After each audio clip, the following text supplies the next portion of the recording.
నమస్కారం ఫ్రెండ్స్. మనము మన రాష్ట్రం యొక్క పరిస్థితి అసెంబ్లీ సమావేశాలు చూసి దాని ఫ్యూచర్ని ఈజీగా పసిగట్టొచ్చు.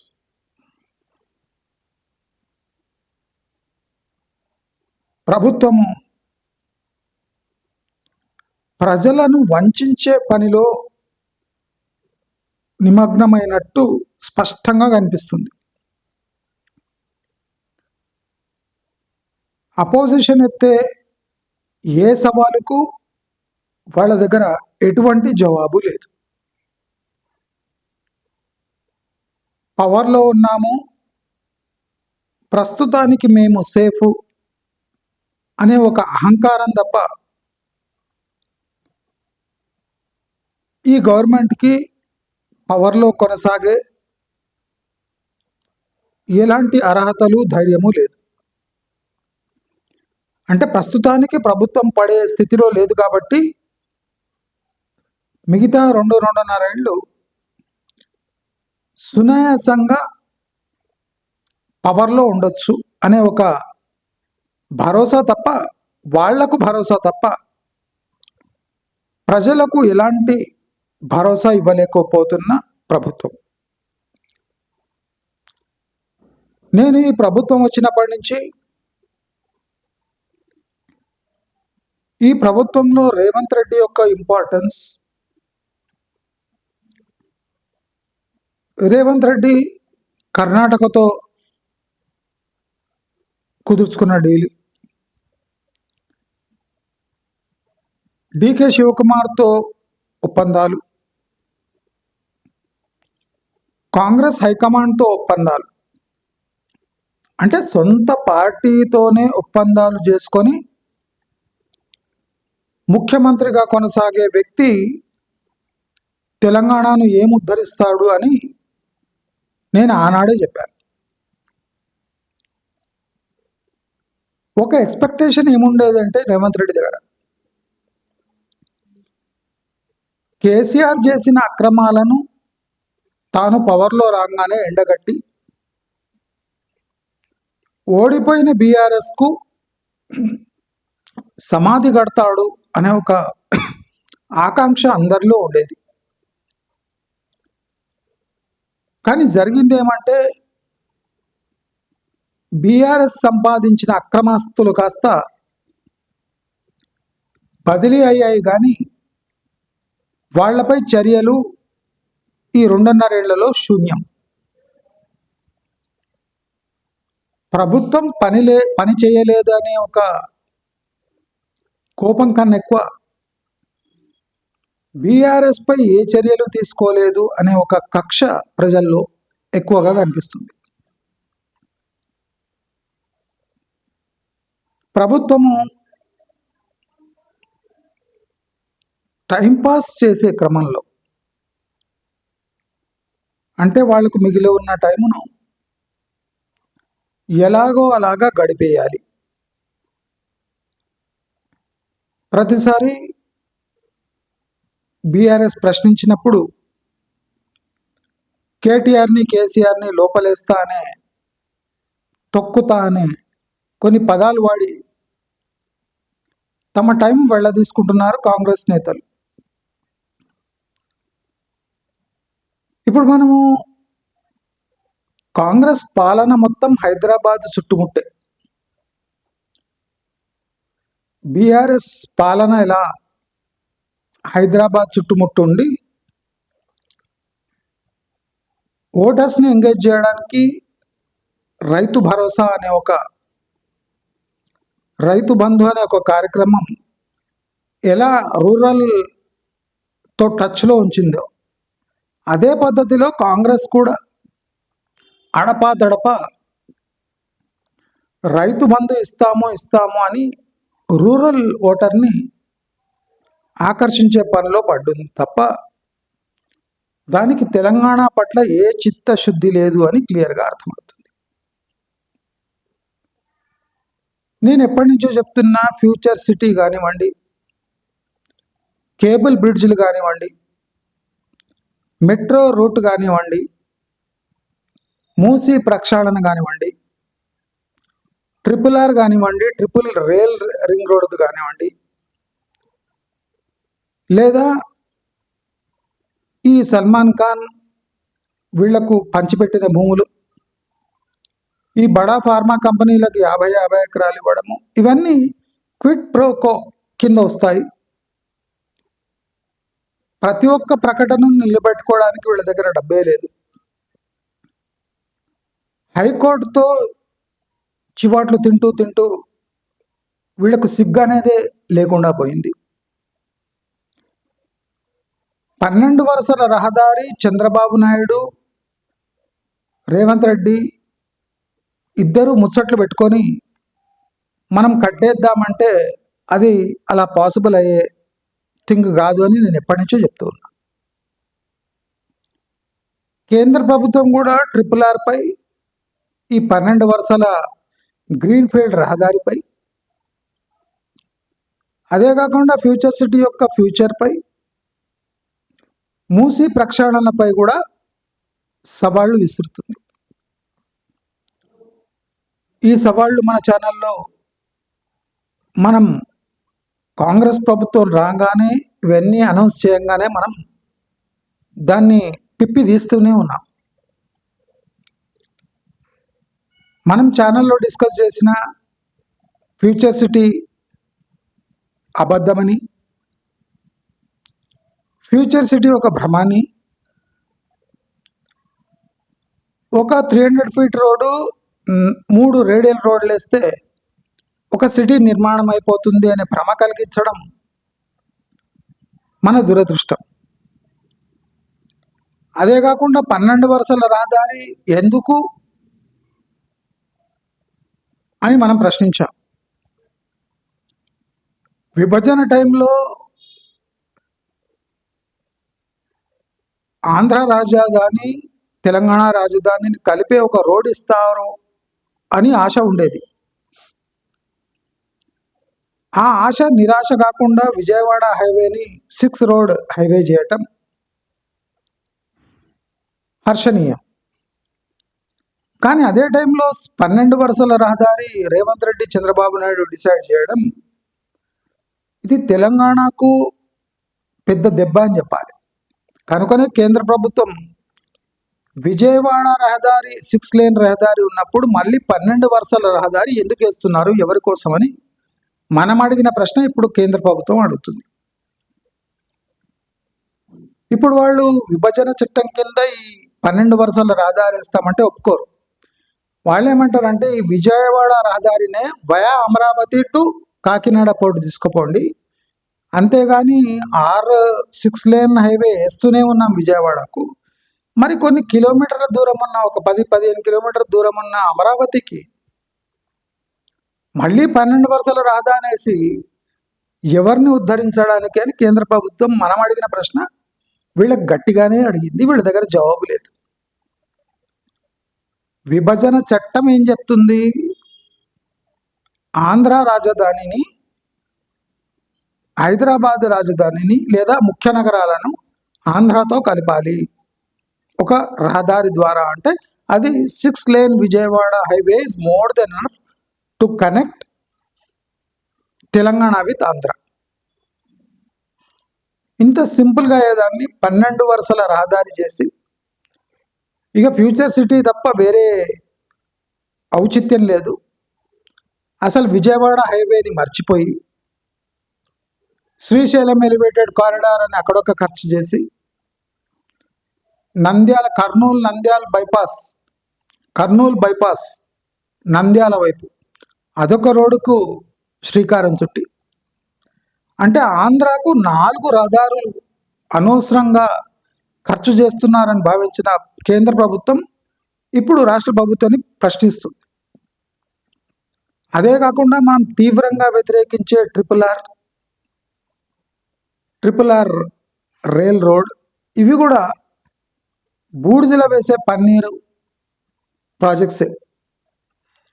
మనం ఎన్నో రోజుల నుంచి ఈ ప్రపోజల్ని గట్టిగా విమర్శిస్తున్నాం. RRR లారీ డ్రైవర్లకు మూత్రము టీ తాగడానికి తప్ప ఆ రోడ్లు దేనికి పనికిరావు అని స్పష్టంగా చెప్తున్నాం. మనం ఓఆర్ఆర్పై కూడా విశ్లేషించాం. ఓఆర్ఆర్ని ఫుల్గా ఉపయోగించకుండా మనము అంటే ఓఆర్ఆర్పై ఏ డెవలప్మెంట్ జరగకుండా ఆర్ఆర్ఆర్ వైపు ఎందుకు వెళ్తున్నారు అనే ఒక విషయం కూడా, గంభీరమైన విషయం కూడా చాలా డీటెయిల్గా మనం డిస్కస్ చేస్తాం. ఇప్పుడు ఓఆర్ఆర్కే ఎసురు పెట్టేలా మూసీ గుండా ఒక రహదారి టు గౌరెల్లి, అంటే ఈ గౌరెల్లి రహదారి తర్వాత ఓఆర్ఆర్కి ప్రాముఖ్యతనే ఉండదు. ఇప్పుడు ఓఆర్ఆర్ చుట్టూ డెవలప్మెంట్ అని ఎవరు బిల్డర్స్ వాళ్ళు విర్రవీగుతున్నారో వాళ్లకు ఒక్క దెబ్బలో వాళ్ళ టోటల్ రియల్ ఎస్టేట్ మొత్తం పడిపోయే ప్రపోజల్ ఇది. అది కాకుండా జనావాసాలు లేని చోట మెట్రో వేసి, అంటే హయత్ నగర్ ఈ ఫ్యూచర్ సిటీకి మెట్రో వేయడం, దీనికి డిపిఆర్ తయారు చేసినా అది సెంట్రల్ గవర్నమెంట్ అప్రూవ్ చేయదు. ఎందుకంటే జనావాసాలు ఉండే చోటే 6,000 కోట్ల అప్పు ఉన్న మెట్రో రైల్కి జనావాసాలు లేని చోట మీరు మెట్రో నడిపితే మీకు లాభం ఎలా వస్తుంది అని ఒక్క సింగిల్ ప్రశ్న ఇస్తే వీళ్ళ దగ్గర జవాబు లేదు. అంటే ప్రతి ఒక్క డెవలప్మెంట్ వాళ్ళ జేబులు నింపుకోవడానికి తప్ప దేనికి పనికిరాదు అని మనం స్పష్టంగా ఎన్నో వీడియోలో డిస్కస్ చేశాం. అదే కాకుండా మెట్రోని ఎల్ఎన్టీ దగ్గర గుంజుకొని రెండో ఫేజు అంటే జబర్దస్తి దాని మెడకు అంటగట్టే కమిషన్లు దొబ్బడానికే తప్ప మెట్రో వీళ్ళు తీసుకోవడం వల్ల, ప్రభుత్వం తీసుకునే వల్ల ఉన్న మెట్రో ఇంకా చితకనబడి రాబోయే మెట్రో లాభాలు లేకుండా పెద్ద బుదిబండగా మారి, నేను ఎప్పుడో చెప్పిన మెట్రో స్టార్ట్ అయినప్పుడు ఇది మ్యూజియం లాగా మారుతుంది. అప్పుడు నవ్వినరు. 8 ఏళ్ళు 10 ఏళ్ల క్రితం నా వీడియో ఉంది, చూసుకోండి. పాతది, వాయిస్ సరిగా లేదు. దాంట్లో క్లియర్గా చెప్పిన ఇది మ్యూజియం లాగా మారుతుంది అని. ఇప్పుడు అది మ్యూజియం లాగా మారుతుంది. అంటే నేను 8 ఏళ్ల క్రితమే ఈ మెట్రో యొక్క భవిష్యత్తును క్లియర్గా నేను పసిగట్టేసిన. అది కాకుండా ప్రతిదానికి ప్యారలల్ ట్రాన్స్పోర్ట్ పెట్టడం, పుష్పులు పెట్టడం, మెట్రో యాదాద్రికి విస్తరించడం, ఈ ఓఆర్ఆర్ కాకుండా ఆర్ఆర్ఆర్పై సందిగ్ధం ఏర్పడటం, ఈ మూసీ ప్రక్షాళన 111 ఉన్న భూములు అమ్ముకోవడానికి, అక్కడున్న బడాబాబులు కొన్న భూమిలకు అంటే రేట్ రావాలని ఈ గోదావరి కృష్ణా నీళ్లు హిమాయత్ సాగర్, ఉస్మాన్ సాగర్లో కలపటం, అదే కాకుండా మూసీ ప్రక్షాళన పేరు చెప్పి మొదట 5,000 కోట్లు బాపు ఘాట్ వరకు పెట్టడం, అది టోటల్ స్కామ్. ఈ మూసీ రివర్ ప్రక్షాళన ఒక స్కామ్.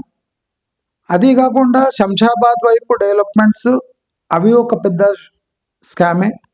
ఎందుకంటే ఇప్పుడు శంషాబాద్ ఈ ఫ్యూచర్ సిటీ మధ్యలో, అంటే వెస్ట్ హైదరాబాదు ఫ్యూచర్ సిటీ మధ్యలో ఈ శంషాబాద్ నలిగిపోయి ఎన్నేళ్ళైనా అక్కడ ప్రాపర్ డెవలప్మెంట్ కాకుండా అదొక ఫుట్బాల్ లాగా తయారైంది శంషాబాద్. మనం ఎప్పుడో డిస్కస్ చేస్తూనే ఉన్నాం. అది కాకుండా ఈ ట్రిపుల్ ఆర్ రైలు ఇది టోటల్ ఇంకో పెద్ద స్కామ్. ఇది అసలు దీన్ని 1,000 కోట్లు ఖర్చు పెట్టి దీన్ని కనెక్ట్ చేసిన ఇక్కడ ఆర్థిక థింగ్స్తో ఎలా ముడిపడతారు, డిపిఆర్లో ఆర్థికంగా ఎలా బలపడతాయి అనేది ఎవరు ఎక్స్ప్లెయిన్ చేస్తలేరు.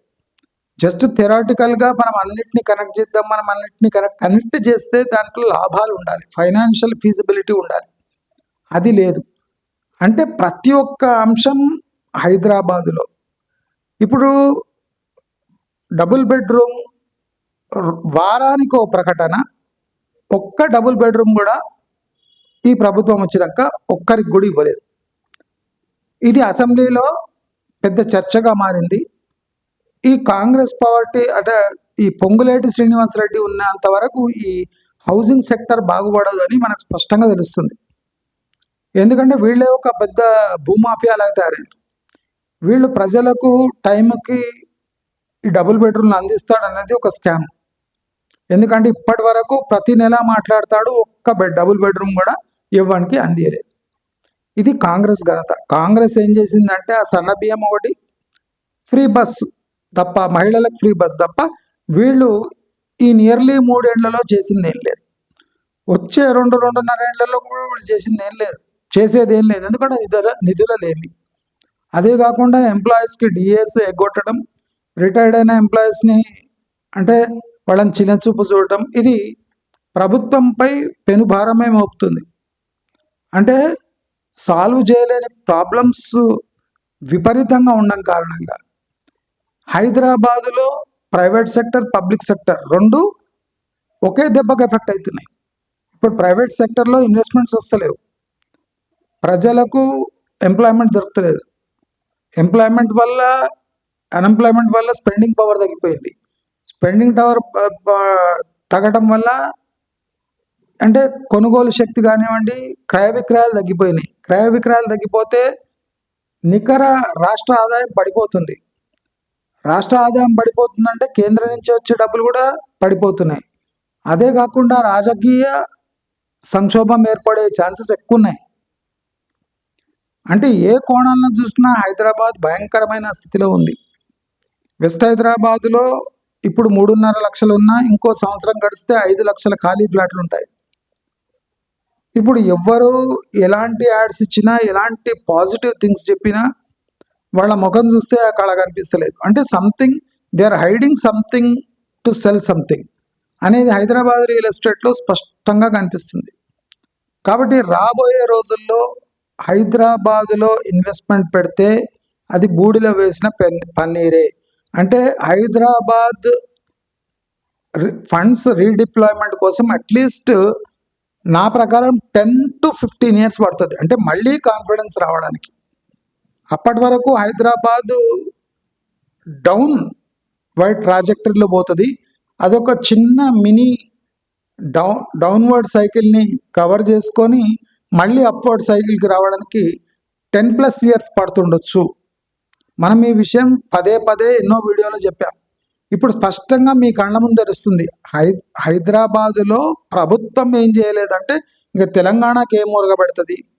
అది కాకుండా ఏ ప్రాజెక్టు చేపట్టాలన్నా వాళ్ళ దగ్గర నిధులు లేవు, రోడ్లు వేయడానికే నిధులు లేవు. మరి మెట్రోకు ఎలా ఖర్చు పెడతారు? మూసీ ప్రక్షాళనకు 1,00,000 కోట్లు. మీరు ఇప్పుడు చూడండి, బతుకమ్మ కుంట హైకోర్టు రంగనాథ్కి వార్నింగ్ ఇచ్చింది. అంటే మీరు ప్రక్షాళన అని చెప్పి హైడ్రాని అడ్డం పెట్టుకొని ప్రైవేట్ ప్రాపర్టీస్పై మీరు దౌర్జన్యం చేస్తే కోర్టు ధిక్కరణ, అంటే ఉన్న సుందరీకరణ మొత్తం తీసేసి యథాతథంగా భూమిని ఉంచండి అని హైకోర్టు ఆర్డర్ ఇవ్వటం వల్ల ఇప్పుడు హైదరాబాద్లో చేపడుతున్న అన్ని అభివృద్ధి కార్యక్రమాలు లీగల్గా సేఫ్ కాదు. నేను అది కూడా చెప్పిన, వీళ్ళు ఏ బండ్లు నిర్మిస్తున్నారో ఇక్కడ వానగిన బాగా ఎక్కువ పడ్డదంటే ట్యాంక్ బండ్ లాగా ఓవర్ఫ్లో అయ్యి పక్క కాలనీలన్నీ మునిగిపోయే సిచ్యువేషన్ ఉంటుంది. కాబట్టి వీళ్ళు పక్కాగా ప్లానింగ్ చేయాలి.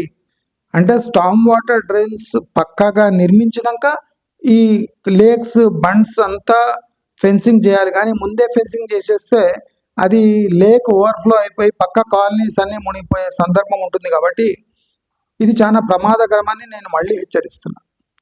మన ఛానల్ ఏ విషయాలు హైదరాబాద్ గురించి కాంగ్రెస్ ప్రభుత్వం కాదు బీఆర్ఎస్ ప్రభుత్వం ఉన్నప్పటి నుంచి చెప్తూ ఉందో అది స్పష్టంగా కళ్ళ ముందు నిజాలవుతున్నాయి. కాబట్టి ఇది వర్స్ట్ టైం రియల్ ఎస్టేట్లో పెట్టుబడి పెట్టడానికి.